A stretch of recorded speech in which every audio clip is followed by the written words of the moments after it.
Hi, ഇന്ന് നമ്മൾ ഉണ്ടാക്കാൻ പോകുന്നത് ഒരു ബീഫ് റോസ്റ്റാണ്.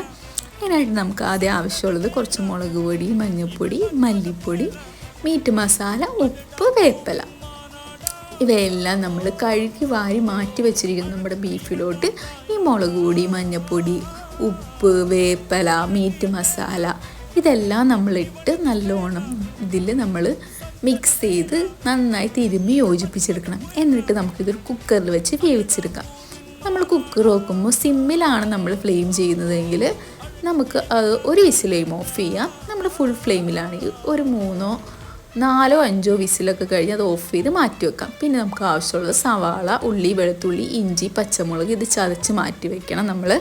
പിന്നെ നമുക്ക് ആവശ്യമുള്ളത് കുറച്ച് ഗരം മസാല കൂട്ടാണ്, നമ്മുടെ പെരുംജീരകം, ഗ്രാമ്പൂ, പട്ട. പിന്നെ നമുക്ക് മുളക് പൊടി, മഞ്ഞൾപ്പൊടി, മല്ലിപ്പൊടി, മീറ്റ് മസാല.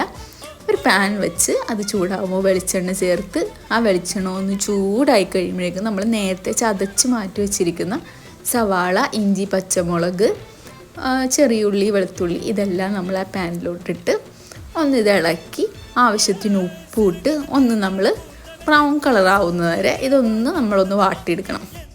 അങ്ങനെ ഇത് നമ്മൾ ഇളക്കി ഒരു ബ്രൗൺ കളറായിട്ട് വരുമ്പോഴേക്കും ചെറുതായിട്ടൊന്ന് വാടി വരുമ്പോഴേക്കും നമ്മൾ നേരത്തെ മാറ്റി വെച്ച മസാലക്കൂട്ടുണ്ടല്ലോ അത് ഇതിലോട്ടൊന്ന് ആഡ് ചെയ്യുക. മസാലക്കൂട്ട് നമ്മൾ ഓപ്ഷണലാണ്, വേണമെങ്കിൽ ചേർത്താൽ മതി, ഇല്ലെന്ന് വെച്ചാൽ കുഴപ്പമൊന്നുമില്ല. റോ മസാല നമ്മളൊന്ന് ഇളക്കി അതിൻ്റെ ആ പച്ചമണമൊക്കെ പോയി കഴിയുമ്പോഴേക്കും നമ്മൾ മുളക് പൊടി, മഞ്ഞൾപ്പൊടി, മല്ലിപ്പൊടി, മീറ്റ് മസാല ഇതെല്ലാം നമ്മൾ നമ്മുടെ ഉള്ളി, വെളുത്തുള്ളി, ഇഞ്ചി, പച്ചമുളകിലൊക്കെ ചേർത്ത് ഇത് നന്നായി മിക്സ് ചെയ്ത് യോജിപ്പിച്ചെടുക്കണം. ഇതിപ്പോൾ നമുക്ക് മസാലക്കൂട്ടില്ലെങ്കിൽ ഇതിൻ്റെ കൂട്ടത്തിൽ നമ്മളിപ്പോൾ ഈ പൊടികൾ ഇടുന്നതിൻ്റെ കൂട്ടത്തിൽ ഗരം മസാലപ്പൊടി ഇട്ടാലും മതി.